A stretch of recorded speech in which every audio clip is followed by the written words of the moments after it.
제가 영상을 보는 중에 우연히 그 감옥에 사는 죄수들의 어떤 일상을 영상으로 본 적이 있습니다. 하나의 죄를 져서 무기수가 되는 분이 있는가 하면 여러 가지 죄를 져가지고 감옥에 오래 갇힌 사람도 있더라고요. 그런데 그 감옥에서 평생토록 있는 무기수도 있는데 보면은 그 생활을 이제 추적하는 이 카메라를 이제 이렇게 비추는데 우리가 생각할 때는 그 생활이 정말 힘들고 괴로울 것 같은데도 그 안에서의 또 그들만의 즐거움이 있더라고요. 재미도 있고 어떤 관계성도 있고 다 있더라고요. 제한적이지만 저는 그걸 보면서 무슨 생각이 들냐면 우리가 살아가는 이 세상은 거대한 감옥과 같다. 모든 사람이 죄를 지었음에 하나님의 영광이 이르지 못하더니 태어나면서 죄를 가지고 죄성 가지고 죄를 지면서 평생토록 그 죄에서 떠나지 못하죠. 그렇기 때문에 죄 지은 자가 죄를 가지고 살아가는 거대한 감옥이 바로 지구 땅덩어리입니다. 살아있는 모든 사람들은 죄를 지고 살고 있기 때문에 이 지구는 거대한 감옥과 같죠. 그런데 그 감옥 같은 죄 지은 자들이 모여있는 감옥에도 즐거움이 있어요. 재미도 있고 싸우기도 하고 친하기도 하고 그런 어떤 그 모습들이 우리가 살아가는 모습과 너무 흡사하다는 겁니다. 죄 짓고 살아가면서 다 죄인이에요. 그러나 그 죄 짓고 살면서 거기에서 괴로움도 있고 힘듦도 있지만 재미도 있고 즐거움도 있고 여러 가지가 종합적으로 감옥에 있던 그 모습이 우리 세상 사는 사리에 다 있더라 그 얘기예요. 그래서 어떤 면에서는 이 지구 땅들에 살아있는 자들은 다 죄의 감옥 속에 갇혀서 살아가면서 무기수처럼 살아가다가 자기의 명예의 그 생명을 다해서 쓸쓸히 감옥에서 죽어가는 사람이 있죠. 무기수도 그렇고 사형수도 그렇고 세상을 나와보지 못하는 거죠. 그것처럼 모든 인간은 죄를 가지고 살다가 죄 가운데 죽어서 그 죄에서 한 번도 벗어나지 못한 채 인생을 마치는 게 우리 인생이거든요. 그런데 이제 이런 것도 제가 봤습니다. 미국의 어떤 흑인 몇 사람의 어떤 그 영상을 보게 됐는데 어떤 분은 50년, 어떤 분은 40년 동안 그 억울하게 죄를 짓지 않았는데 누명을 쓰고 감옥에 갇혀서 40년, 50년 있었던 흑인분이 있더라고요. 그래서 그 흑인이 억울하게 자기가 죄를 안 졌는데도 불구하고 그때 당시에 40년, 50년에 백인 우월주의가 한창 그 강할 때 흑인들을 무시할 때에 그 흑인이 죄 안 졌는데도 덤탱이 쓰고 억울하게 감옥에 갇힌 그거를 계속 그 자기는 죄를 안 졌다고 하는 거에 대해서 정의로운 변호사가 나서서 무죄를 증명시켜서 결국 무죄로 나오는, 그러니까 청소년 때 들어갔던 사람이 노인이 돼서 나오는 그런 영상을 제가 한두 번 본 것 같아요. 그래서 그 사람은 감옥에서 40년, 50년 동안 있었지만은 결국은 무죄 판명을 받아서 세상으로 나오는 자유인이 되는 그 감격스러운 그 모습을 저도 보게 됐는데 저는 그걸 보면서 이 모습이 오늘 구원받은 우리의 모습이 아닌가 생각이 드는 겁니다. 우리는 죄 가운데 마땅히 죄값을 치러서 우리는 죽어야 되고 죽으면 그 죄의 영원한 대가를 받는 곳이 지옥인데 예수님이 우리를 대신해서 십자가에서 생명을 던져 우리의 죄값을 치러주심으로 인해서 우리가 살 길이 열리지 않았습니까? 그분이 우리의 변호사가 되어 주셔서 우리는 죄가 없는 자가 아니라 죄가 있음에도 불구하고 그 예수님이 누구신지를 알고 그 예수님을 붙잡았기 때문에 우리는 그분으로 말미암아 죄 사함 받은 자유인이 된 거죠. 의롭다함을 얻은 사람이 되는 거죠. 죄인이었지만 죄인이 아닌 것으로 그 죄가 가리움을 받아서 하나님 앞에 의인이 된 사람이 바로 우리라는 사실입니다. 그래서 우리는 내가 몇 살 때 예수님을 영접한지 다들 아실 겁니다. 언제 예수님을 영접했는지 몰라도 그날부터 우리는 자유인이 된 거죠. 이 지구 땅덩어리 살아있는 자들의 감옥에서 우리는 탈출한 사람이에요. 그래서 우리는 자유인이고 하나님께 의롭다함을 얻어서 우리는 죽어도 소망이 있는 자, 절망 가운데 지옥 가는 자가 아니라 우리는 그분의 죄사함의 공로, 그분 예수님의 피공로로 말미암아 우리는 죽어도 하나님 앞에 갈 수 있는 우리는 복을 받은 자라는 사실을 우리는 잊지 말아야 될 줄 믿습니다. 그렇기 때문에 이 구원의 이 진리를 믿는 사람이라면 신앙생활을 우리가 인색하게 하거나 그 신앙생활을 형식적으로 하거나 의무적으로 한다는 것은, 그렇게 하는 사람은 결국 구원이 무엇인지를 아직 모르는 자고 예수님이 우리를 위해서 자기 자신을 위해서 어떻게 해주셨는가를 아직도 믿지 않는 사람이라는 거예요. 아는 거하고 믿는 거하고는 다른 얘기죠. 그 주님이 우리를 위해서 어떻게 하시, 이게 사실이잖아요. 이론이 아니고 소설도 아니잖아요. 그래서 그분이 나를 위해서 어떻게 해주셨는가를 성경 안에서 자세히 기록돼서 성령님이 그거를 우리에게 생생하게 전달해서 그 성령님을 통해서 복음의 진리, 이 진리를, 이 복음을 생생하게 성령님을 통해서 경험된 자는 예수님이 나를 위해서 죄사함을 갖도록 그분이 대신 희생하셨다라는 이 단순한 진리가 생생하게 성령님을 통해서 우리가 믿어지는 사람이라면, 우리는 신앙생활이 의무나 형식이나 억지로 하는 게 아니라 그분에게 나를 구원하셔 내가 어떻게 할 수 없는 이거에 대해서 귀하신 예수님이 나 대신 희생하셔서 나를 구원해 주신 그 은혜에 대한 보답으로서 신앙생활 한다는 겁니다. 보답으로서 신앙생활하는 사람, 그 은혜에 보답하기 위해서 신앙생활하는 사람이 진정으로 예수님을 정말로 십자가의 은혜를 믿는 자가 그렇게 한다는 것입니다. 그런데 안타까운 것은 목사의 눈으로 볼 때 교회를 다녀도 정말 진짜 구약의 성도만큼도 안 되는 신앙생활하는 사람이 너무 많다는 것입니다. 구약의 성도는 그나마 율법을 벌 받을까 봐, 저주 받을까 봐 열심히 했어요. 열심히 했단 말이에요. 그래서 그 두려움 속에 율법을 지켜서 복을 받기도 한 구약의 성도들이 있었단 말이에요. 그런데 우리는 구약의 성도만큼 또 신앙생활을 하지 않는 성도들이 오늘날 너무 많다는 거죠.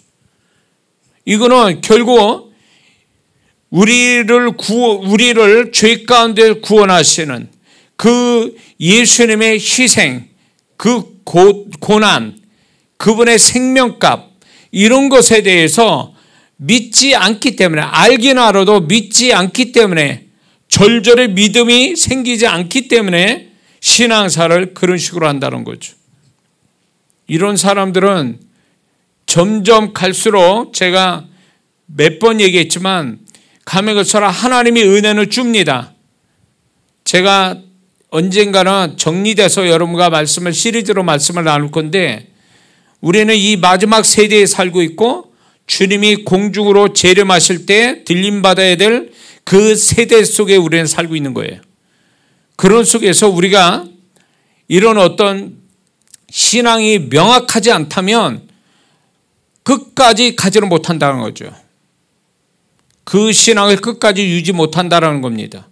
왜 그러냐면 이 복음에 대한 확신이 없는 데다가, 거기에다가 가면 갈수록 주님이 오심이 공중으로 재림하시는 그분이 오실 때까지 점점 하나님의 은혜가 줄고 성령의 역사가 줍니다. 그 끝에서 휴거가 일어나요. 그러면 교회가 들림받는 건데 들림받으면 그 후에는 7년 대환란이 있는데 그때는 하나님의 은혜도 성령의 역사도 없는 때예요. 그때는 사람이 짐승처럼 돼버리는 때가 돼버리는 거예요. 그런 때가 올 건데 우리가 그 전에 정말로 영광스럽게 죽음을 맛보지 않고 그분 앞에 들림받는 자가 되려면 우리가 그 시작이 뭐냐면 예수님의 나를 위해서 어떻게 해주시는가 이 진리에 대해서 지식으로 아는 게 아니라 성령으로 말미암아 생생하게 믿어지는 사건이 반드시 있어야 된다는 거예요. 그래야 우리가 교회 생활하는 은혜에 보답하는 구원의 은혜에 보답하는 것을 즐거움을 하고 그거 정말로 고마워하고 그리고 그분의 은혜에 보답하기 위해서 헌신을 정말로 감동받아 헌신하는 성도가 될 수 있다는 것입니다. 근데 안타까운 것은 세월이 갈수록 교회에는 비워져 가고 나와 있는 성도도 간당간당해요. 형식적으로 의무적으로 지식적인 신앙 가지고 신앙사라고 하나님께 인색하게 하고 이런 어떤 모습들이 결국은 구원의 은혜에 보답하는 신앙이 아니라 율법적이면서도 형식적인 신앙이 결국 자기 신앙, 자기의 어떤 신앙도 마지막까지 못 지키는 그런 비극으로 간다는 것입니다. 이건 어쩔 수가 없어요. 그래서 우리가 신앙사를 할 때에 정말 끝까지 갈 수 있느냐는 거예요. 내 신앙이 끝까지 주님 오시는 그날까지 정말 들림받을 만한 자의 신앙을 유지하면서 끝까지 갈 건가는 목사님 저도 그렇고 이거는 심각한 문제라는 거죠. 우리가 먹고 사는 문제 이거 이상이에요. 이 신앙은요. 그런데 이 신앙을 제대로 가지려면 그 기초가 그 기본이 구원이에요. 이 구원을 주신 예수님을 십자가에서 나를 위해서 죽으신 그 단순한 진리에 대해서 이게 성령님을 통해서 더 우리 안에 요즘 보니까 문신하는 게 아주 이건 유행처럼 사람들이 문신을 하더라고요. 여러분들 제가 우리 성도분들은 그런 분 없죠. 문신은 잘 아셔야 될 게 옛날 고대 정교에 이방 족속들이 자기 신을 즐겁게 기쁘게 하려고 몸에 자해하는 것이 문신의 시작이었다는 거 아십니까? 그렇기 때문에 예수 믿는 사람이 그 문신을 한다는 게 보기 좋고 모양이 있게 이렇게 하는 걸로 유행처럼 됐지만 그 시발점이 영적이라는 거 아세요? 그 문신이라는 게. 그래서 예수 믿는 사람이 문신을 하는 것은 위험하다는 거예요. 영적으로 굉장히 위험한 일이라는 걸 여러분들 아셔야 됩니다. 근데 그 문신을 하게 되면 하는 것도 돈 들지만 그 지우는 거는 돈이 더 들 뿐만 아니라 시간도 오래 걸리고 고통도 심하대요. 왜 이야기하냐면 우리의 구원은 지워지지 않는 문신과 같아야 된다는 거예요. 우리 구원이라는 게. 믿습니까? 잊어버리고 지식으로 아는 단계로 끝나는 게 아니라 이해의 단계가 아니라 그 구원이 예수님이 어떤 분이고 어떻게 나를 위해서 어떻게 하셨는가 이거를 말씀과 함께 아주 뼈에 새기듯이 지워지지 않는 문신과 같이 그렇게 우리가 그게 알 뿐만 아니라 경험이 돼야 돼요. 성령을 통해서 경험이 돼야 돼요.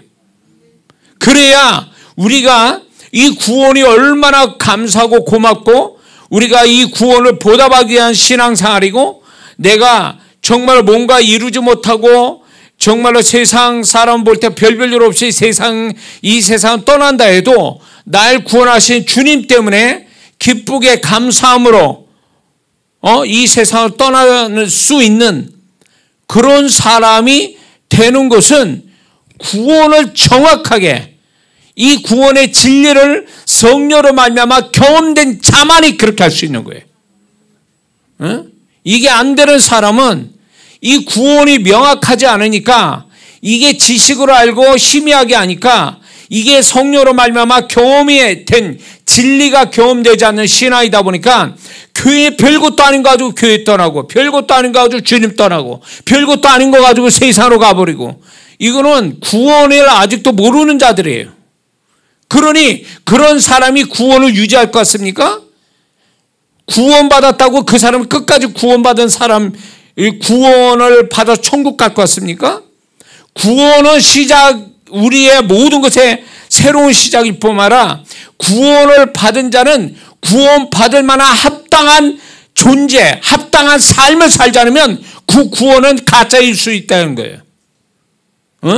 근데 오늘날 어디서 배우는지 구원을 수준을 낮춰가지고 자기는 이렇게 저렇게 해도 내가 구원받았으니까 괜찮다라고 하는, 그래서 자기 어떤 구원의 수준을 높이는, 구원받은 자의 수준을 높이는 걸 포기하고 그냥 낮은 수준대로 살아가면서도 괜찮다라고 하는 것은 개구리가 그 주전자 안에 들어가서 뜨거운 불에 주전자 물이 끓는 줄도 모르고 그러다가 죽는 것과 똑같은 원리예요.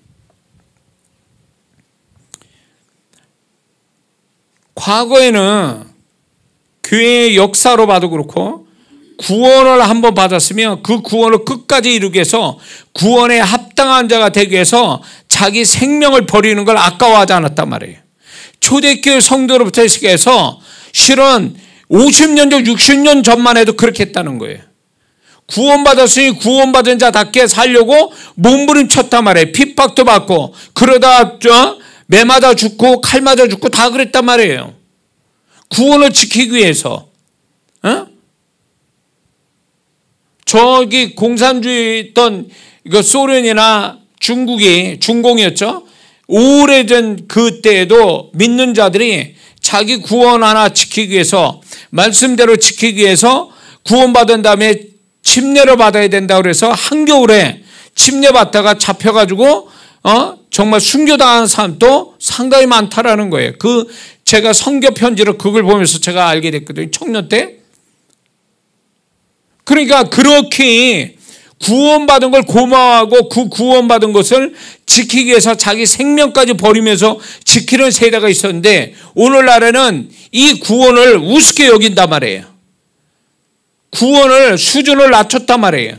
그건 결국 예수님이 우리 구원을 이루기 위해서 정말 이 땅에 내려오셔서 죄 없는 분이 그분이 인간이 되셔서 우리 위해서 생명을 고난받으고 생명을 던져주신 이 엄청난 구원을 이루시기 위해서 그렇게 희생하고 생명 주신 그분의 그거를 안다면 우리가 지금 구원받은 게 이해 못할 그분의 하나님의 사랑이고 그분의 은혜일 뿐만 아니라 이 구원을 지켜내기 위해서 우리는 몸부림치는 사람이 은혜의 십자가 은혜의 구원을 이루어 주신 예수님에 대한 보답의 모습이라는 걸 우리가 잊지 말아야 될 줄 믿습니다.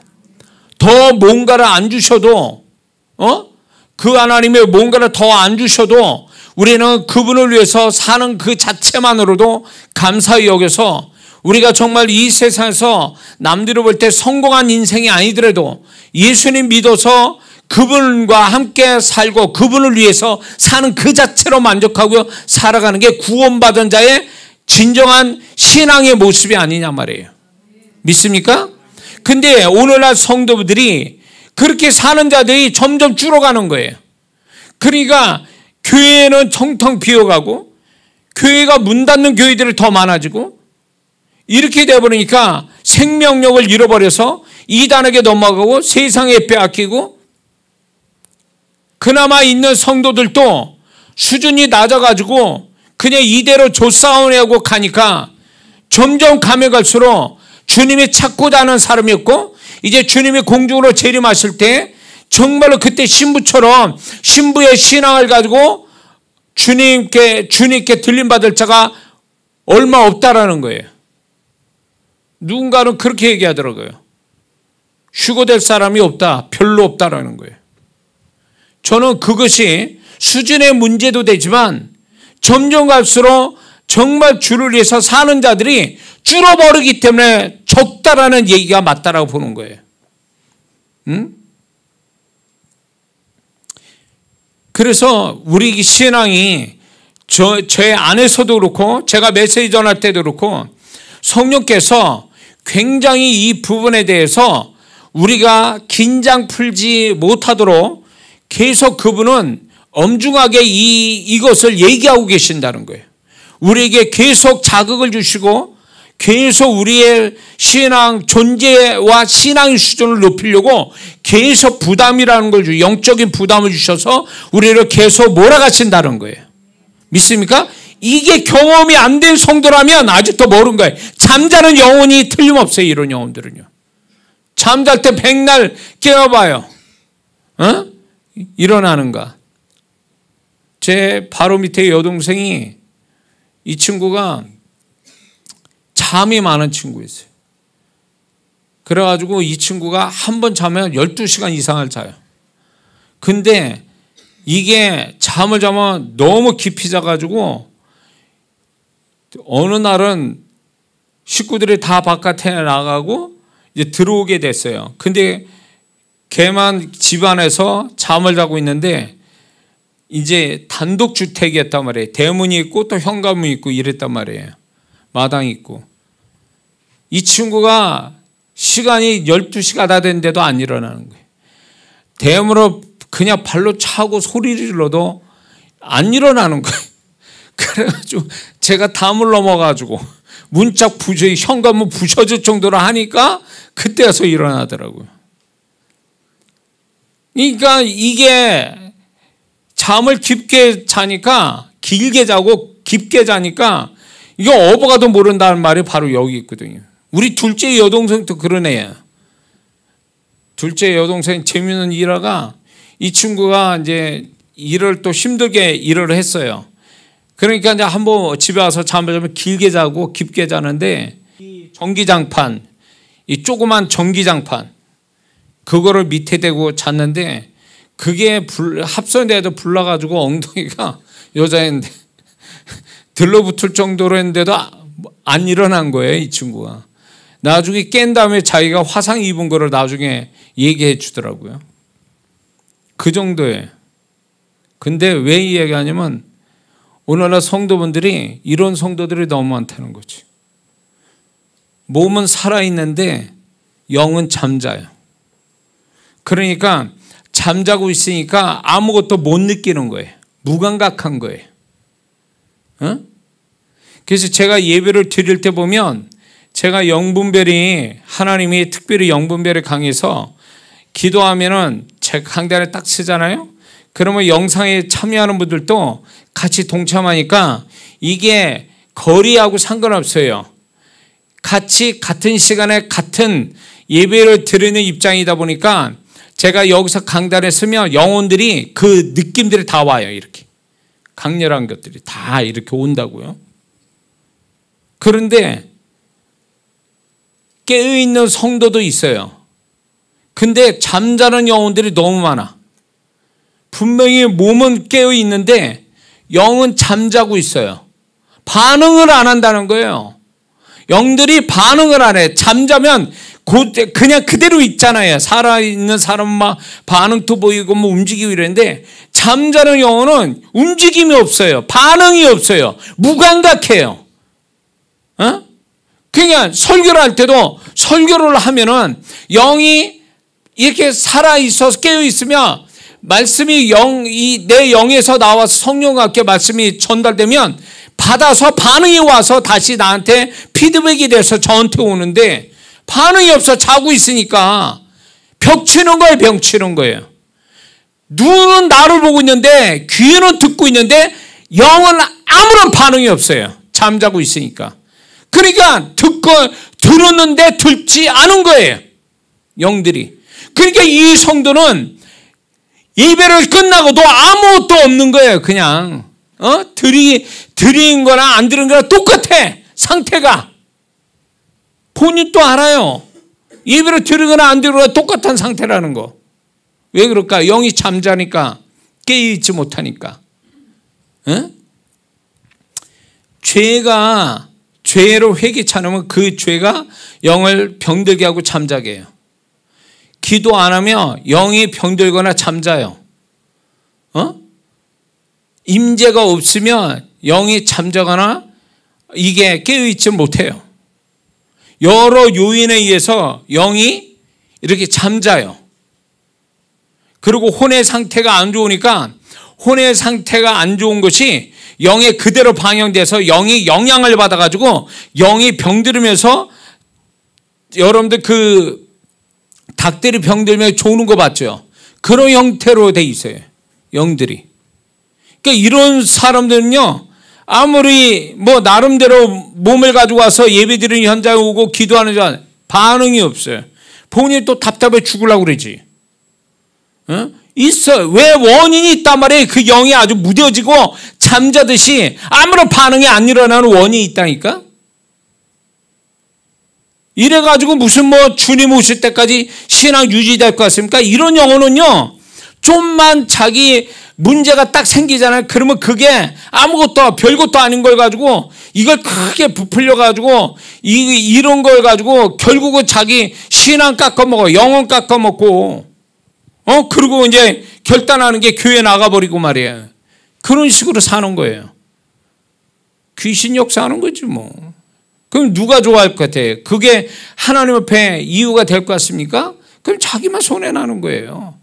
자기 스스로가 자기가 속고 있는 거예요. 다른 사람이 나를 상처 줘서, 다른 뭐가 나를 이렇게 기분 나쁘게 해서 나는 뭐 기도 안 해, 예배 안 드려, 이렇게 얘기하지만 그건 자기가 자기 자신한테 스스로 속고 있는 거예요. 그렇게 안 해도 되는 문제를 자기 스스로 영이 그런 걸 극복할 만한 영적 상태가 안 되니까 그런 게 데미지를 강하게 받아가지고 데미지 받은 대로 그냥 하는 거예요. 그러면 그게 누가 알아주냐고. 하나님이 그거 인정해 줄 것 같습니까? 자기만 죽어나가는 거지.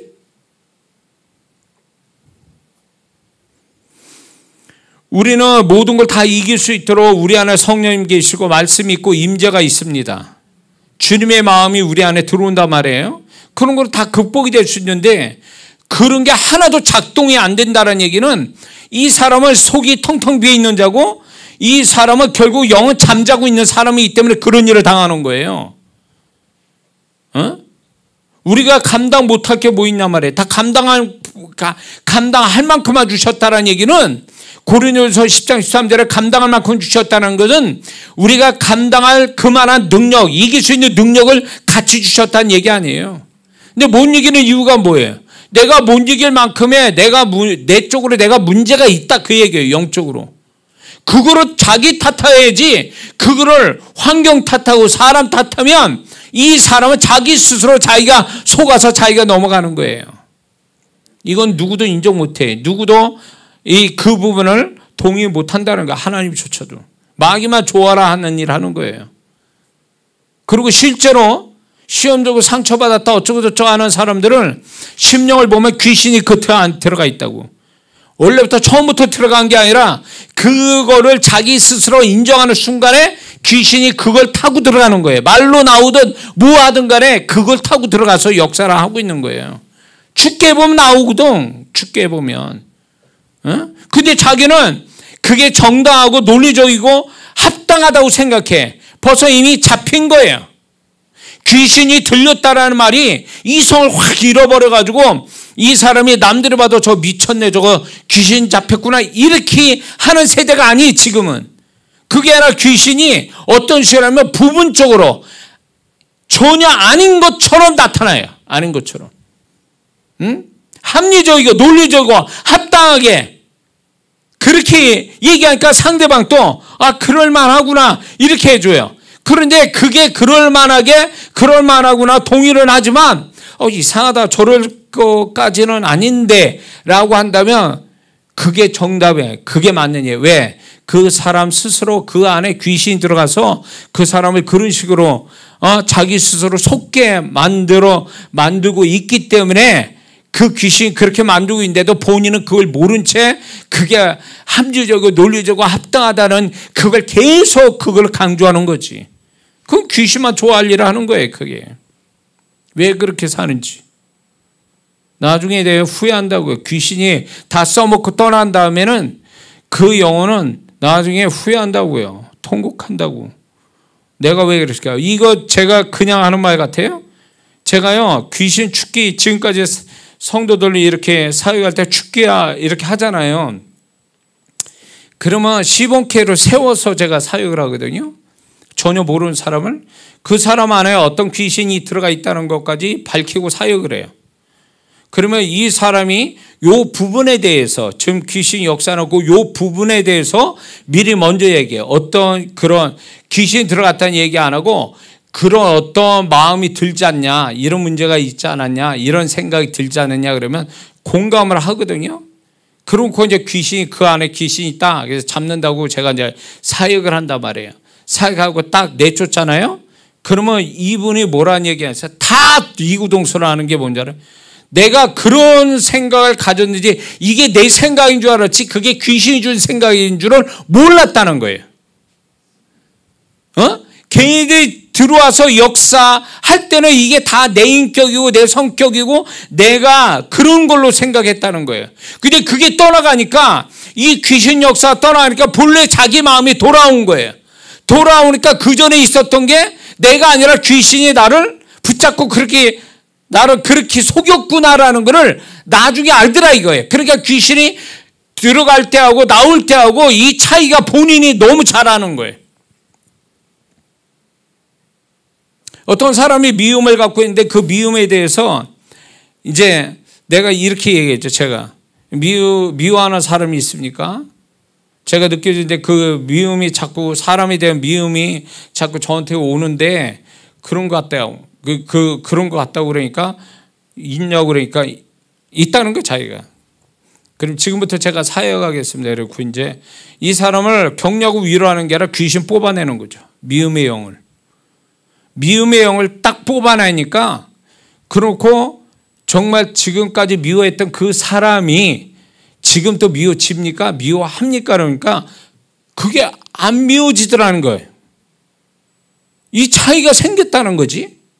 그럼 누가 미움을 계속 미워하게 만들었다는 거예요? 이 사람이 성품이 아닌가. 귀신이 계속 미워하게끔 만들어 줬다는 거예요. 근데 이분은 모르는 거예요. 귀신이 자기한테 자기의 성품인 것처럼 자기를 가지고 놀았다라는 것을 이 성도는 몰랐던 거죠. 그러니까 이런 식이에요. 이런 식으로.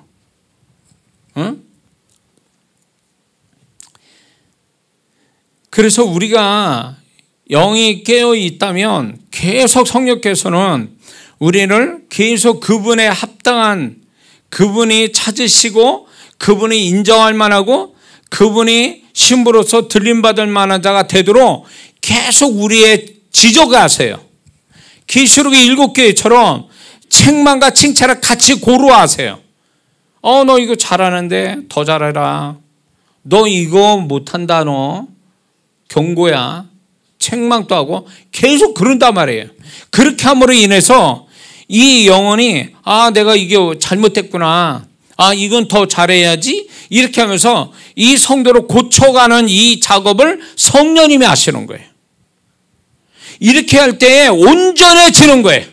그분이 오시는 날 내 영과 혼과 몸이 온전해지는 것. 이거를 그냥 어느 날 갑자기 되는 게 아니에요. 이게 어느 날 갑자기 되는 게 아니라 서서히 고쳐가시는 거예요.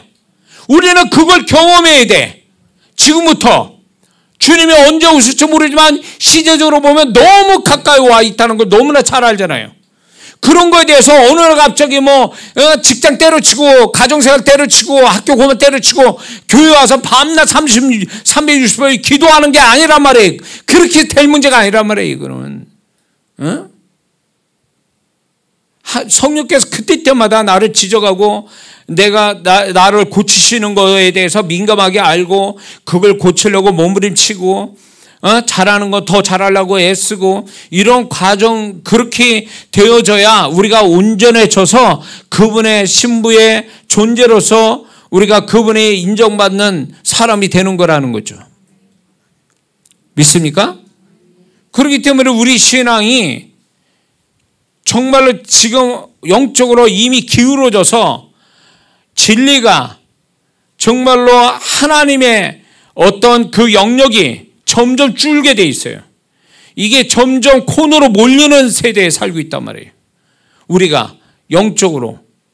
그런 때 우리가 정말 더 분발해서 열심 내지 않으면 본인은 알아요. 점점 내가 신앙이 안 좋아진다, 코너로 간다, 이러다가 어느 날 사건 뻥 터지면 이게 폭발하면 이제 그동안 해왔던 거 다 날려버리는 거예요.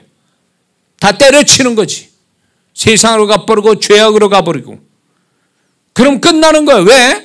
과거에는요, 그렇게 해도 은혜가 있으셨고 성령님의 역사가 얻은 때보다도 풍성했기 때문에 그분의 손길이 그분이 쫓아가서 경고하고 데려오시고 뭔가 회개도 하게끔 만들고 이런 일이 굉장히 빈번하면서도 속도감 있게 이렇게 역사하셨단 말이에요. 근데 지금은 안 해. 지금은 그게 아니에요. 돌아올 수 없다고. 떠나면 돌아올 수가 없는 거예요. 왜? 은혜도 사라지고 성령의 역사도 점점 줄게 되니까 그분의 역사가 없고 은혜가 없으면 끌려오지를 못하거든요. 다시 주님 앞에 교회 앞에 오기가 쉽지 않아요. 그렇기 때문에 한번 여기서 미끄러지면은 영영 못 돌아온다니까. 영영 못 돌아와요. 근데 이게 이런 어떤 영적 위기감 같은 걸 못 느끼는 성도들이 영적으로 자는 자들이 이렇게 생각해요. 괜찮아. 이렇게 생각하는 거죠. 이제는요, 어떤 일이 있냐면, 이제는 자기 신앙 지켜가고 이렇게 있는 사람마저 연합하기가 이게 바쁘게 돼 있거든요. 근데 떨어져 나온 성도를 붙들어주기가 정말 힘들어요, 이제는. 과거에는 뭐 쫓아다니면서 막 민자 쫓아서 이렇게 붙잡아주고 그럴 만한 여유도 있고 은혜도 있고 성도들이 사랑도 있지만 그렇지 않아요, 지금은. 우리끼리도 연합하기 힘들어 죽겠는데 떨어져 나가서 언제 붙잡고 내려와, 그거를. 그 때문에 미끄러져서 교회 떠나면 돌아오기가 영영 못 돌아온다는 거예요, 지금은. 이제는. 제가 과장하는 것 같습니까? 과장이 아니에요. 왜 그런 줄 아세요? 돌아오는 성도들이 많았다면 교회가 부흥이 됐어야지. 한국 교회가 더 자리가 채워지고 교회 다니는 성도들이 많아져야 되는 거잖아요. 그렇습니까 지금? 교단마다 성도들이 점점 줄어서고 있어요. 미국도 그렇고 한국도 점점 줄어들어요. 뭘 얘기해요? 돌아오는 성도가 없다는 게 나가는 성도는 있는데 그거는 뭐예요?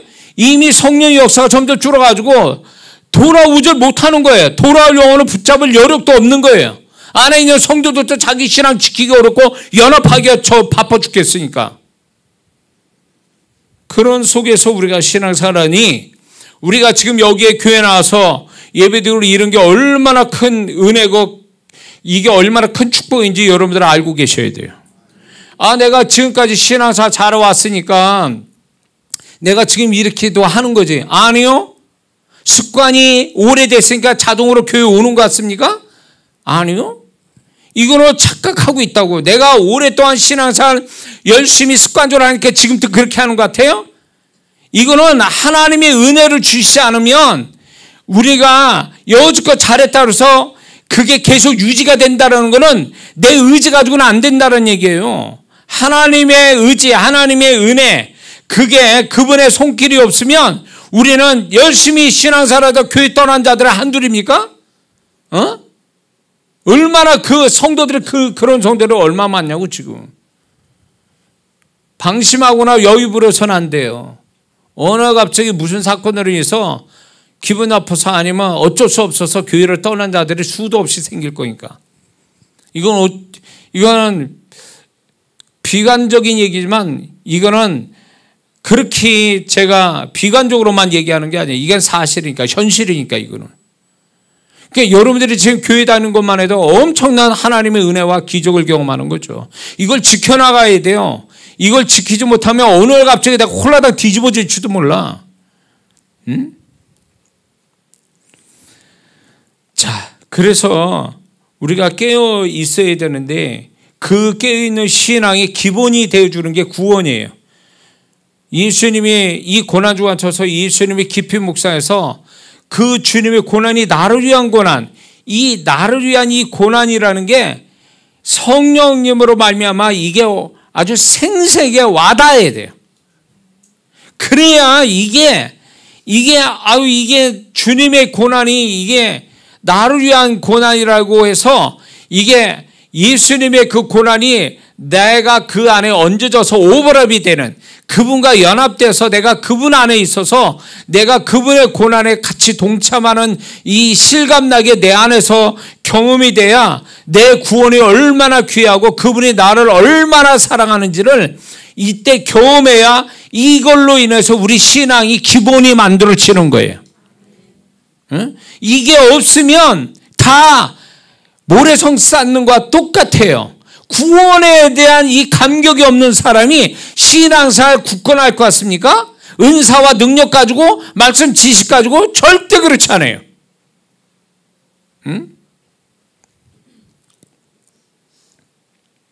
그래서 이 한국 강산에 정말 이 고난 주간에 많은 사람들이 고난 주간에 어떻게 보내는지 모르겠지만 이게 형식이 되고 그냥 주님을 잠깐 생각하는 그런 시간으로 보내면 안 됩니다.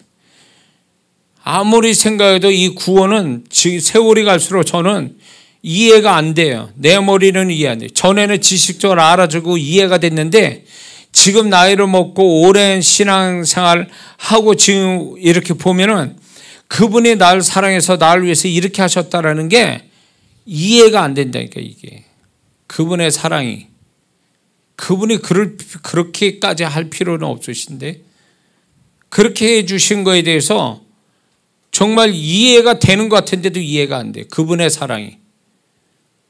그러니까 어떤 면에서 보면 제가 신앙에 대해서 다시 기본으로 돌아가고 그분에 대한 어떤 그 기초적이고 아주 기본적인 신앙으로 다시금 성령께서 나를 든든히 하게 하시는 은혜가 있는 것 같아요. 제 자신의 신앙의 어떤 경로로 볼 때에. 여러분들도 그래야 된다는 거죠. 지금 먹고 사는 것도 문제가 있습니다. 근데 그것 때문에 주님 찾고 그분의 축복받는 거 현실적으로 살아가는 거기에만 우리가 초점 맞춰서 산다면 이 사람 반드시 주님 버립니다. 나중에 문제가 생기거나 어려우면 붙잡다가 주님이 안 도와주시면 그렇게 해서 잘 안 되면 주님을 의심하거나 주님 버리는 사람들이 될 수도 있다는 거예요. 우리는 그거하고 상관없어요. 내가 잘 먹고 잘 살고 아니면 내가 잘못되고 어려워도 이거하고 관계를 짓지 말라는 말이에요. 이 구원의 문제는. 이거는 우리 죽고 사는 문제고 천국 가냐 지옥 가냐의 문제라고. 이거는 사는 문제가 아니라고. 이거는 먹고 사는 문제가 아니란 말이에요. 건물도 기초가 든든하면 아무리 지진이 나도 이렇게 안 무너져요. 얼마 전에 저거 어디야? 거기 태국인가 거기에 중국에서 만든 건축물이 그거냐 한순간에 그 건물만 와르르 무너졌다는데 기초가 없어서 무너진 거죠. 기초가 안 돼 있으니까 그냥 높이 쌓아도 그건 결국 무너지는 거잖아요.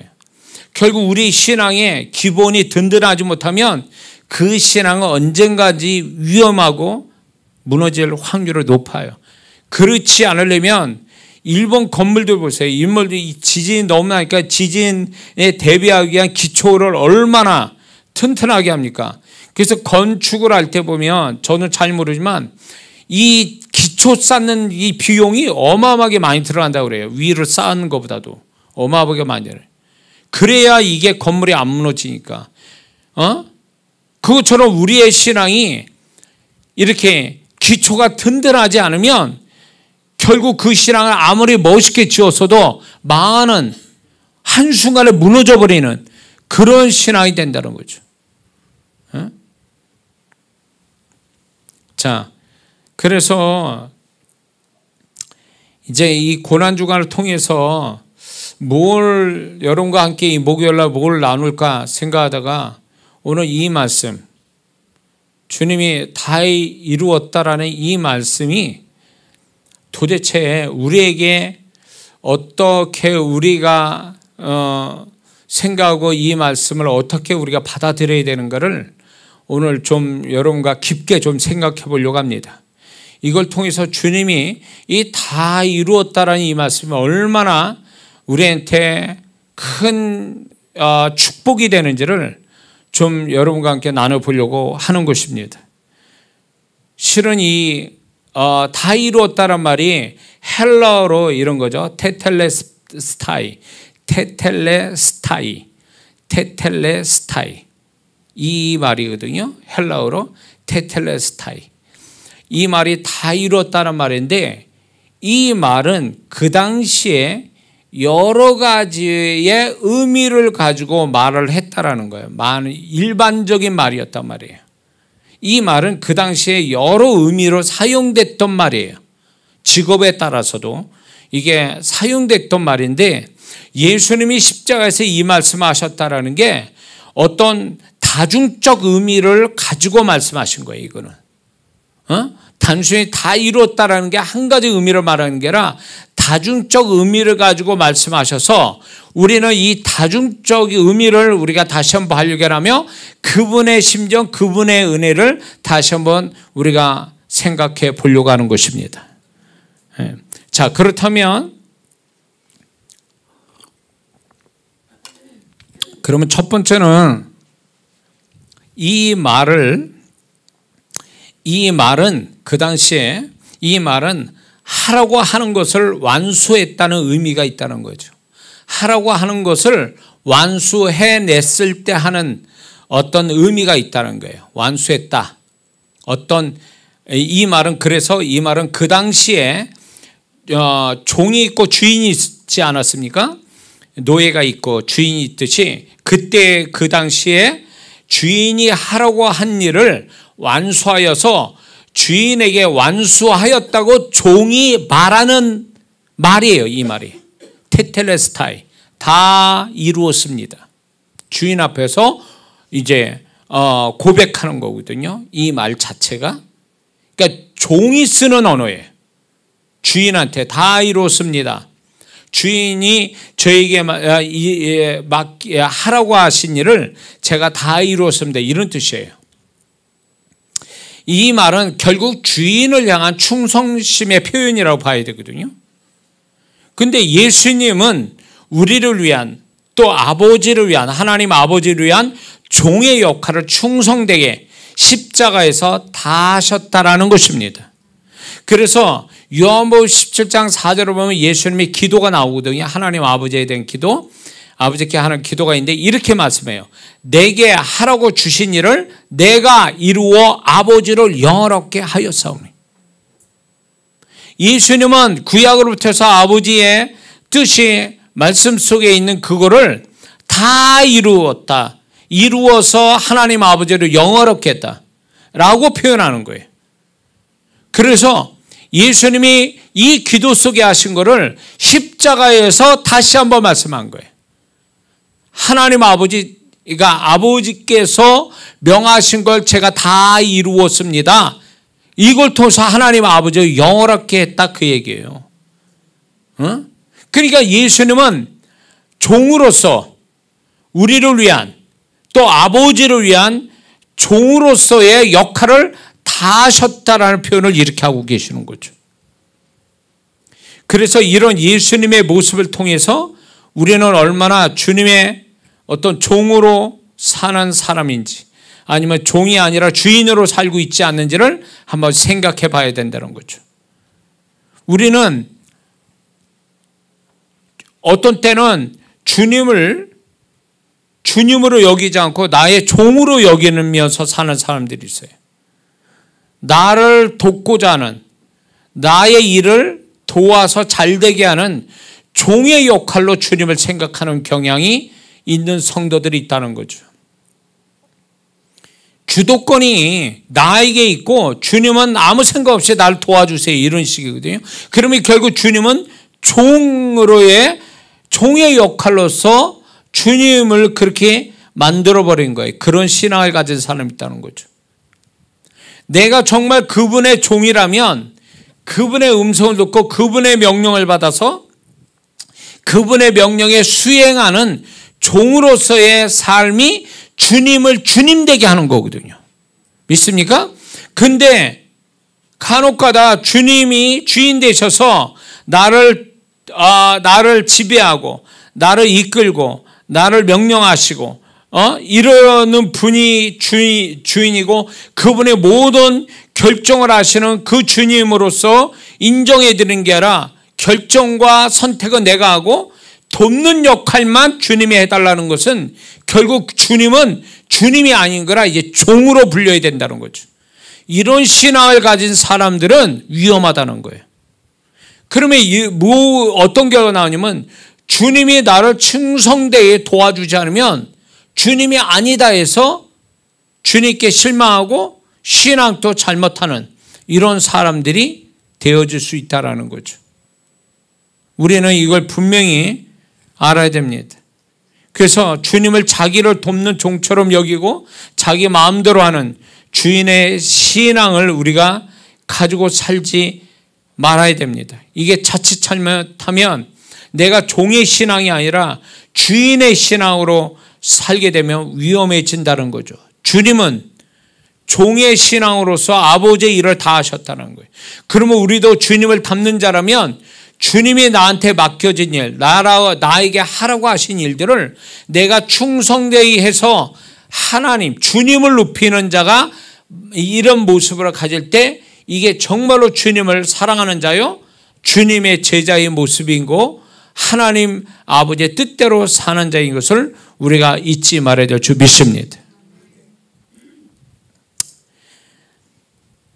그리고 우리는 분명히 이걸 알아야 됩니다. 예수님은 당신이 어떤 일을 해야 될지를 알고 그 일을 다 이루셨는데, 그렇다면 이 주님의 모습에서 우리는 이런 거를 우리도 알아야 됩니다. 뭐냐면 주님이, 하나님이 나한테 시키신 일이 뭐냐 이거예요. 주님은 아시고 그걸 이루셨는데, 그래서 아버지를 연합했는데, 그렇다면 우리도 주님이 나한테 시키신 일, 나보고 하라고 하신 일들이 과연 뭐냐는 거예요. 이걸 알고 그거를 다 이루는 자가 되어질 때 그게 바로 주님을 영화롭게 한다는 것을 우리가 잊지 말아야 됩니다. 근데 많은 성도분들이 이렇게 생각하는 사람이 있어요. 목사님이 시켜서 내가 합니다. 그래서 목사님이 기분 나쁘게 해서 나는 못합니다. 뭐 이런 성도도 있어요. 그러니까 모든 게 사람이 시켜서 나는 하는데 사람이 마음에 안 들면 하다가 때려치는, 그게 거룩한 일이고 영적인 일인데, 하나님 위한 일인데도 그거를 그분이 나를 맡기셨다, 나에게 하라고 주신 일이다라는 이 의식이 없다라는 거예요. 그러니까 마음대로 아주 기분 나면 하고 기분 나쁘면 또 안 하고 하다가 말고 이런 식의 어떤 하나님의 일을 하는 사람들이 있어요. 이 사람은 주님 닮는 자가 아닙니다. 우리가 지금 영적인 일은 이렇게 생각해야 돼. 주님이 나에게 맡기셨다, 주님이 나보고 하라고 시켰다, 이런 의식을, 주님처럼 이런 의식을 가져서 주님이 고만할 때까지 완수해서 아버지를 영화롭게 해야 되겠다, 이 신앙이 필요하다는 거예요. 남이 보든 안 보든, 인정하든 안 하든, 칭찬하든 비난하든 상관없이 그분이 나한테 작은 일이라도 맡겨 쓴 거예요. 나는 주님으로부터 맡았다라는 의식을 가지고 최선을 다하는 이 사람이 하나님 아버지를 높이는 거라는 그거예요. 믿습니까? 잘하고 못하고의 문제가 아니에요. 내가 지금 영적인 일, 하나님을 위한 일, 주님을 위한 일을 주님이 직접 나한테 맡겨서 나보고 하래서 내가 한다라는 의식하고, 사람이 필요해서 내가 어쩔 수 없어서 하고 있다라는 것은 같은 일을 해도 차원이 다른 거예요. 차원이 달라요. 가치가 달라요. 그래서 하나님이 일을 지 멋대로 하고 대충 하고 적당히 하는 사람의 태도가 뭔지 아세요? 왜 그렇게 하는지 아세요? 그게 내가 하고 싶어서 하고 사람이 시키니까 나는 어쩔 수 없이 했다, 이러니까 그 태도가 나오는 거예요. 근데 정말 이게 주님이 나한테 일을 맡기셨다. 그게 목사님 통해서 나왔든 누구를 통해서 나한테 부탁을 했던 나는 주님으로부터 이거를 받았다. 이 일을 부탁받았다. 이 일을 하라고 시키셨다. 이런 의식을 가지고 하는 사람은 차원이 달라요. 태도가 다르다고. 잘하고 못하고의 문제가 아니라고요. 그렇기 때문에 우리는 교회에서 아니면 주님이 교회에서가 아니더라도 주님이 자기한테 뭘 어떻게 하라고 주님이 마음 주셔서 내가 저 영혼을 섬기고 이렇게 섬기고 싶어.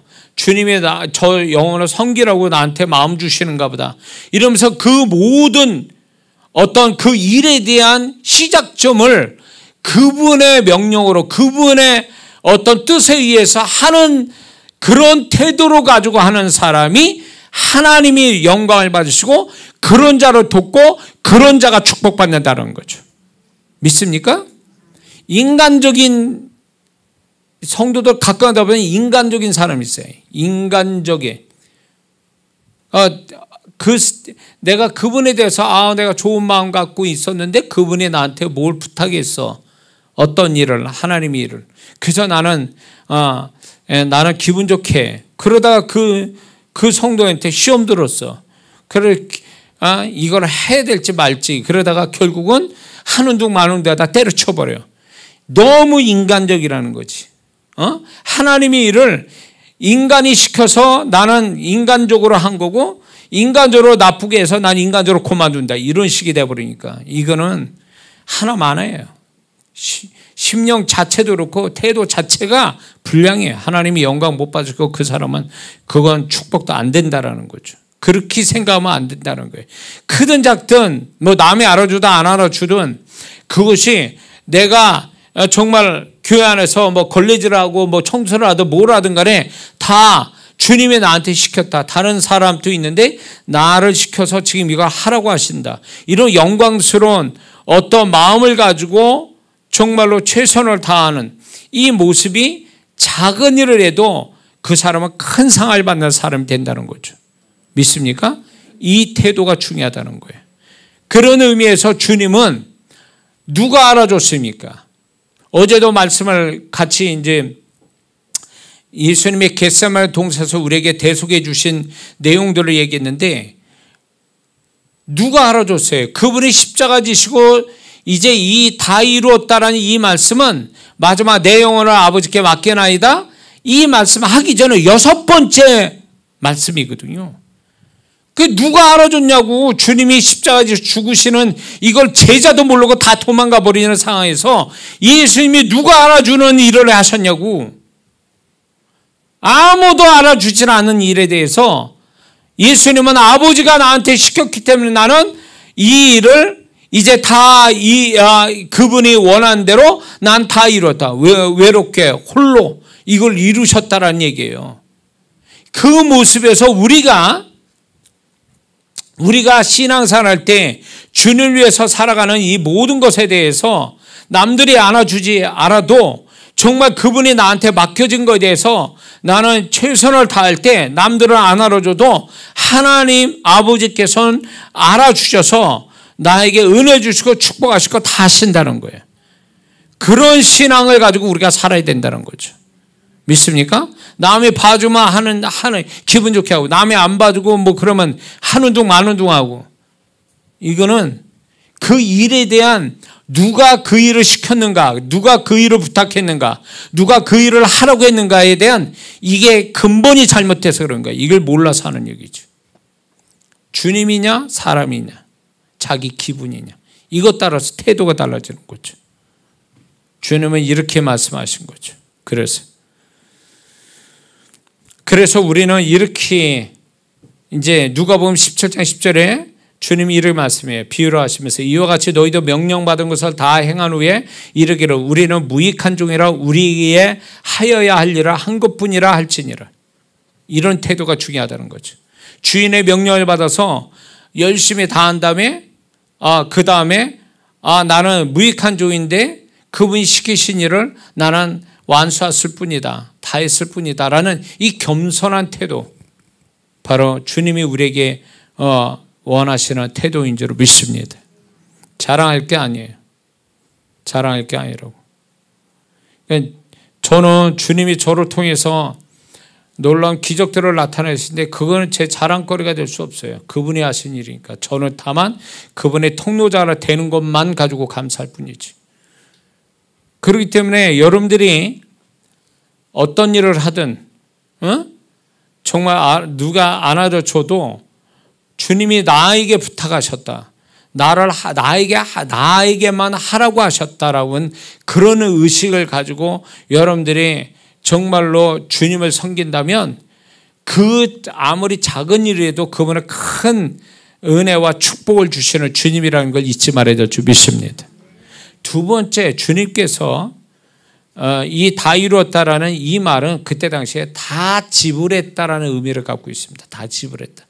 이거는 어느 상황에서 쓰여지는 거냐면 이 말은 채무자가 부채를 지고 있다가 모든 부채를 남김없이 다 지불하였을 때 채무자가 홀가분하게 하는 말이라는 거예요. 그때 당시에 이런 의미를 썼다는 거예요. 채무자가 하는 말이라는 거예요.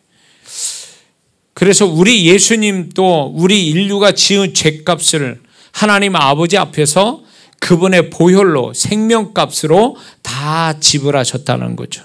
믿으십니까? 갈라디아서 3장 13절에 그리스도께서 우리를 위하여 저주로 받은 바 대사 율법의 저주에서 우리를 속량하셨으니, 속량이라는 이 단어가 중요한데 이 속량이라는 단어가 그때 당시에 로마 시대 때 노예제도가 있었죠. 노예제도가 있는데 노예 제도가 있어 노예 시장이 있지 않습니까? 그럴 때에 어느 사람이 노예를 어느 값을 주고 사서 그 노예를 자유케 만들어 주는 것을 속전이라고 표현했습니다. 속량 내지는 또 속전 이렇게 표현했습니다. 그러니까 어느 착한 사람이 와서 이 노예가 불쌍하다.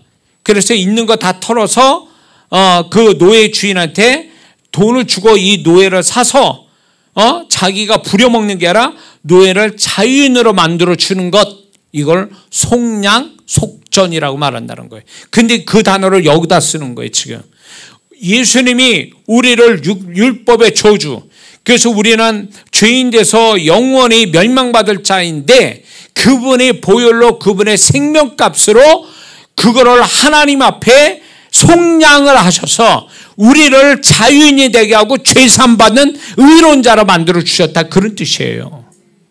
얼마나 귀한 일입니까? 에? 누가 그렇게 합니까? 노예는 그때 당시는 도망가지도 못하고 노예는 자기 스스로가 자유인이 될 수가 없어요. 돈도 없고 존재 자체가 이 노예이기 때문에 자기 돈도 없고 존재 자체가 노예니까 자기 스스로가 자유인이 될 수 없는 거예요. 근데 누군가가 착한 사람이 노예 주인한테 돈을 주고 사서 거저 이 노예를 자유인으로 만들어주는, 이거를 그때 당시에 속량이라고 했단 말이에요. 바로 우리 예수님이 그렇게 하신 거잖아요. 우리가 죄 가운데 살다가 죄 때문에 지옥 가는 게 딱 정해진 코스 아니에요. 벗어날 수 없는. 이거에 대해서 예수님이 대신 십자가에서 그분의 보혈을 흘려주시고 생명을 던져주심으로 인해서 그 값으로 우리가 자유인이 된 거잖아요. 죄사함 받고 의인이 됐잖아요. 바로 그거죠. 우리는 영원한 죄의 채무자가 된 우리를 그분의 속량해 주심으로, 그분의 보혈로 속량하심으로 우리가 이 채무에서 벗어난 자가 됐다, 그 얘기예요. 그래서 이 단어가, 이 테텔레스타이가 얼마나 이 귀한 단어인지 알 수가 없어요. 갈라디아서 4장 4절에서 5절에 때가 참에 하나님이 그 아들을 보내사 여자에게서 나게 하시고 율법 아래 나게 하신 것은 율법 아래 있는 자들을 속량하시고 우리로 아들의 명분을 얻게 하려 하심이라. 우리는 죄인으로서의 죄의 노예에 대해서 영원한 멸망받을 존재가 아니라 예수님의 그 생명값으로 우리는 하나님의 아들의 명분을 갖게 해주셨다는 거예요. 죄인에서 아들의 명분을 가졌다. 그래서 예수님이 이 말씀한 거예요. 이제 너희는 죄인이 아니요 아들의 명분을 받는 자가 됐다. 테텔레스타이, 다 이루었다. 이것에 대해서 속전했다. 너희들을 속량했다. 나의 피값으로. 이렇게 말씀하는 거죠. 그러므로 신앙생활은 구원받은 자들의 그 은혜를 보답하기 위한 삶인데, 그리고 내 영혼의 잘됨을 위한 신앙인데, 그러기 위해서 우리가 예수님 같이 대가를 지불하며 신앙생활을 하는지 우리는 생각해 봐야 된다는 거죠. 예수님은 우리를 아들의 명분을 얻기 위해서 대가를 치르셨잖아요. 그것처럼 우리도 주님을 닮는 자라면 그분을 위해서 대가를 치르며 신앙생활하는 것을 당연하게 여겨야 된다는 거죠. 그런데 안타까운 것은 오늘날 대가를 치르며 신앙생활하는 사람이 드물어 간다는 거예요. 거저 얻기만을 바라고 주를 위해서 대가를 치를 때 되면 도망가거나 피해가 버리는 그런 세대에 살고 있어요. 그러다 보니까 교회가 부흥이 안 되고 교회는 문 닫고 이런 일이 벌어진 이유가 뭡니까? 교회에서 실컷 축복받고 은혜 받고 그러다가 교회가 어려울 때는 도망가 버리는, 대가를 치를 마음이 없는 거예요. 그만한 축복을 받은 걸 이제 내놓고 그분을 위해서, 그 교회를 위해서, 주님의 몸된 교회를 위해서 수고하고 다시 한번 그 은혜에 보답하는 차원에서 대가를 치르는 성도가 있어야 되는데, 이 성도가 없으니까 코로나 때 만교회가 문을 닫아버린 거예요. 나는 그 마음, 그거에 너무 마음이 아픈 거예요. 적어도 그 목사님이 그 교회를 세워서 많은 영혼들과 함께 축복 받게끔 말씀 주시고 기도하고 그랬을 텐데, 그걸로 인해서 많은 성도들도 축복받았을 텐데 교회가 문을 닫을 이유가 있습니까? 교인이 한 명도 없다면 모를까? 있는데 교회가 문 닫았다는 얘기는 그 성도들이 대가를 치르지 않은 거죠. 저는 실제로 충청도 어느 교회에 그건 실화죠. 교회 건축을 하는데 그 건축에 대해서 했는데도 모자르니까 그 교회 장로님이 몰래 광고를 냈어요. 자기가 눈하고 콩팥을 판다고. 그래서 그걸로 교회 빚을 갚겠다고 그렇게 한 거를, 광고를 낸 거를 그 타 교단의 큰 교회가 그걸 알게 된 거예요. 그래서 그 교회 타교단인데도 불구하고 그 장로님이 교회를 사랑하는 그 마음을 알고 그 교회에서 대신 그 빚을 갚아줬다는 실화가 있어요. 진짜로. 그런 대가를 정말로 교회를 위해서 대가를 치르는 그 장로님을 해서 그 교회가 부흥의 길이 열린 거죠. 그동안 교회를 섬기고 은혜 받은 것들을 보답하는데 보답할 게 없으니까 자기 몸이라도 맞춰서 보답하겠다고. 그래서 그 교회가 결국은 그걸로 인해서 교회가 더 부흥되는 그런 일이 있었다는 실화가 있습니다. 그렇습니다. 이게 정말 주님의 길을 따르는 자의 모습이에요. 주님을 닮은 자의 모습 아닙니까? 주님이 우리를 위해서 대가를 치러주신 것에 대해서 우리는 또 그 은혜를 알고 그 은혜 보답하기 위해서 또 주의 몸된 교회를 위해서 자기의 대가를 정말로 주를 위해서 대가를 치를 줄 아는 성도, 이런 성도가 있다면 그 교회는 부흥할 수밖에 없는 거예요. 이런 성도들이 한 명이라도 있으면 그 한 명 때문이라도 하나님이 부흥케 하실 거라는 거죠. 많은 숫자가 있어서 되는 게 아니더라고요. 많은 숫자가 있어서. 조영규 목사님 제가 그 교회 건축할 때 교회가 너무 재정이 없고 막 이러니까 이제 교인 성도들이 이제 헌금을 하는데 그 중에 하나가 녹그릇을 이렇게 녹그릇과 수저를 이렇게 해가지고 그걸 하나 이렇게 드렸다는 거예요. 누가 이런 걸 드리냐, 건축헌금에. 알아봤더니 나이 드셨는데 홀로 사시는데 가진 게 없는 거예요. 그러니까 자기의 그래도 그때 당시에 70년대, 70년대죠. 그때 그 노크로 그 수저가 그래도 값이 나가니까 그분의 가지고 있는 재산이 제일 비싼 게 그거예요. 다른 게 없으니까 그거를 이렇게. 그 사연을 들은 거예요, 목사님이. 그 사연 듣고 이 사연을 얘기했대요, 교인들한테. 그랬더니 감동받고 성도분들이, 거기에 있는 성도분들이 누군가가 자기가 그거를 그 당시에 100만 원 주고 사겠다고. 그때 당시 100만 원만 지금 한 3천만 원 되겠죠? 자기가 그걸 사겠다고. 그래가지고 그걸로 인해 성도들이 감동을 받아가지고 건축원금을 그렇게 많이 했다라는 얘기가 조영규 목사님 교회 건축 내용이 나와요. 간증에 나와요. 그걸 보면서 뭔가 주를 위해서 대가를 치르려고 하는 이 사람이 정말 주님을 닮은 자죠. 주님이 그렇게 하셨으니까 우리한테 그 은혜를 알아서 자기도 몸된 주님의 몸된 교회를 위해서 대가를 치르는 이 성도들이 있을 때 교회는 부흥되는 거거든요. 그래서 우리는 더 나가서 누군가를 잘되게 해서 그만한 또 희생과 대가를 치러 줄 수 있는 그 수준의 신앙도 우리는 되면 좋겠습니다. 갈라디아서 6장 17절에 바울은 이렇게 얘기합니다. 이후로 누구든지 나를 괴롭게 하지 말라. 내가 내 몸에 예수의 흔적을 가졌노라. 바울은 받은 은혜, 그 다음에 복음의 사명을 감당하기 위해서 그분을 위해서 희생하고 대가를 치른 게 그의 몸에 있었다라는 거예요. 이게 고린도 후서 11장 23절에서 27절의 그 구절 속에 바울이 얼마나 복음을 위해서 당한 그런 고난들이 나오거든요. 종류별로 그 얘기하는 거예요. 그러므로 우리의 신앙이 소위 말하면 세상 속된 말로 날로 먹는, 아무런 대가도 치르지 않고 손 안 대고 코 풀고 땅 죽게 헤엄치는 이런 신앙을 꿈꾸는 자는 이 사람은 언젠가 도태당합니다. 주님의 은혜가 어떠한지를 알고 그분의 은혜에 보답하기 위해서 대가를 치를 각오로 가지고 가는 자가 결국은 이런 자만이 이제 살아남게 되고 주님의 영광에 동참하는 사람이 될 수 있는 줄 믿습니다.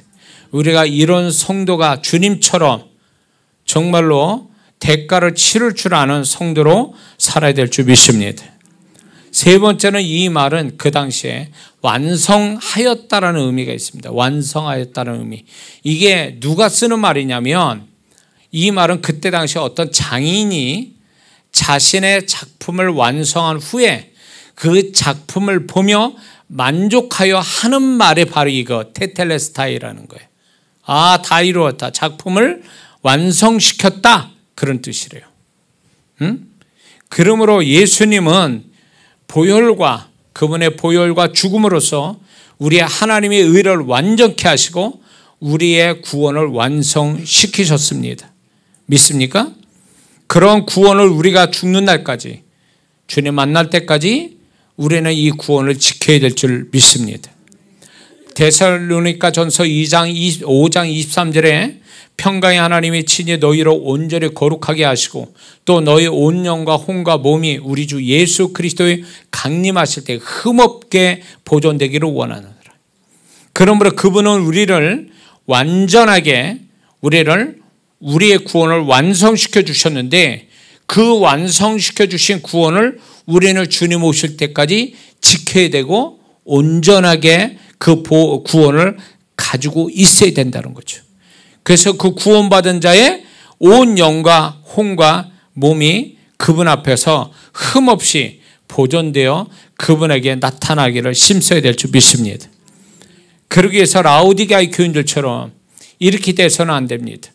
계시록 3장 17절에 주님은 라오디게아의 교인들을 향하여 이렇게 말씀합니다. 내가 말하기를 나는 부자라 부여하여 부족한 것이 없다 하나 내 공고한 것과 가난한 것과 눈먼 것과 벌거벗은 것을 알지 못하도다. 그들의 영혼의 상태가 이렇게 엉망진창이 되어버린 이 상태로 그들은 몰랐다는 거죠. 이거는 분명 구원을, 완벽한 구원을 받은 자, 완성된 구원을 받은 자의 진정한 모습은 아니라는 거예요. 이거는 구원을 잃어버린 자의 모습이라는 거죠. 완전한 구원을 받은 자가 정말로 이 구원의 완전한 구원을 받는 자의 모습은 온전한 모습을 가지고 가는 자가 구원을 제대로 지키는 자임을 우리는 알아야 될 줄 믿습니다.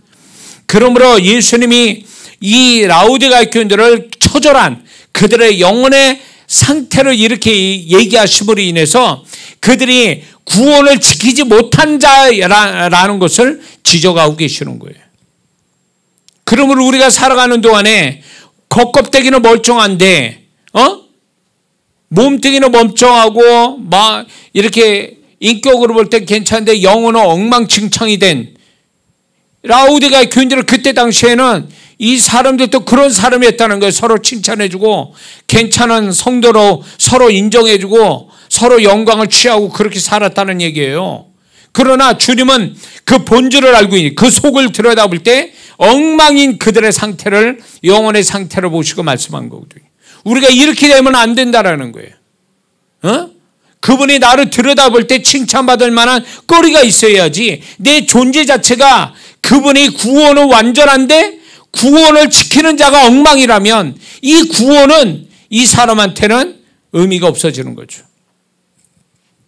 그래서 주님은 우리에게 우리의 구원의 완성을, 완전한 구원을 주셨다면 주님 오시는 그날에도 완전한 구원의 상태, 구원에 합당한 존재로서 있을 때에 하나님이 이 모습을 보고 기뻐하시고 우리를 인정하신다는 걸 잊지 말아야 될 줄 믿습니다.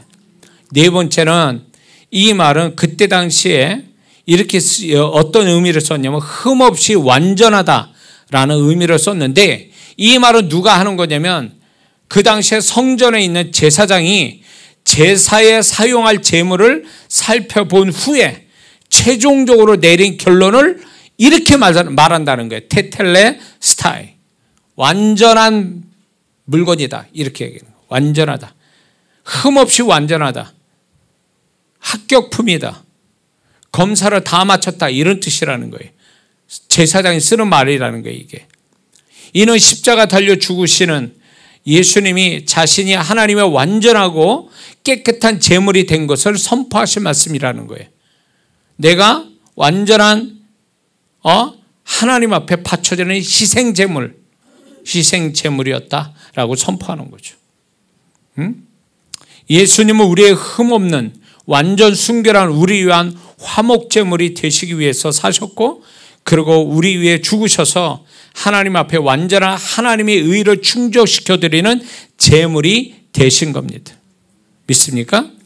요한일서 2장 2절에 저는 우리 죄를 위한 화목제물이니 우리만 위할 뿐 아니요 온 세상의 죄를 위하심이라.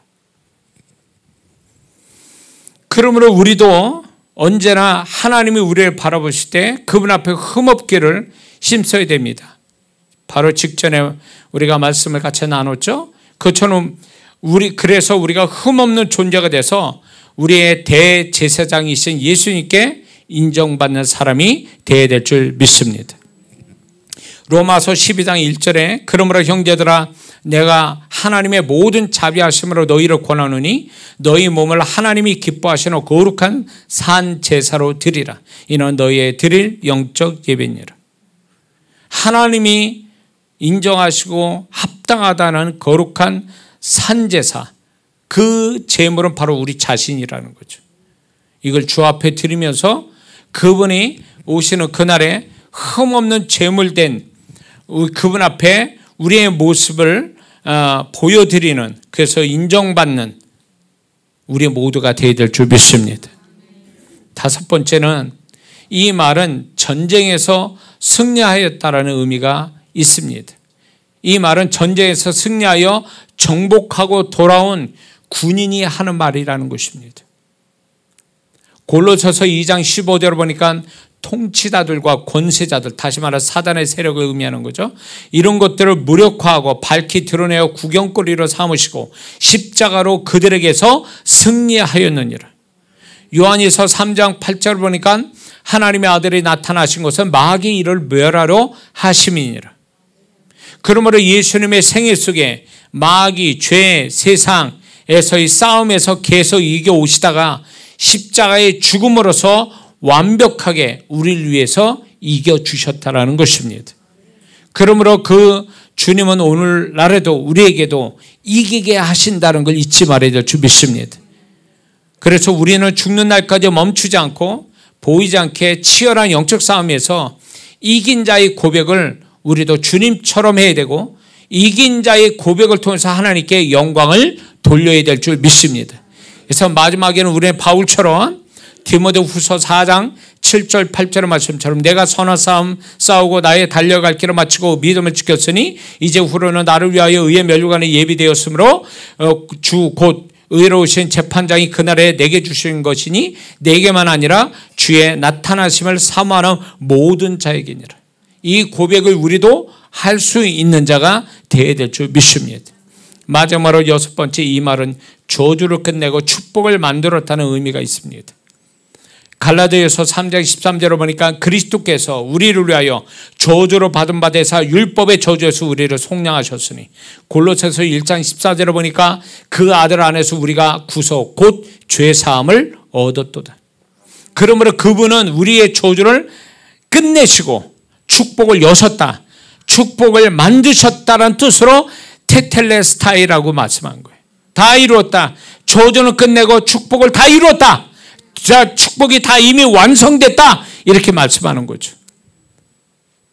그러므로 예수님은 우리의 저주를 끌어안고 십자가에서 죽으심으로 우리의 축복, 온전한 축복, 근원적인 축복, 영적인 축복을 받고 만들어 주셨다는 거죠. 죄사함, 구원, 천국, 하나님의 아들, 이거를 만들어 주신 거죠.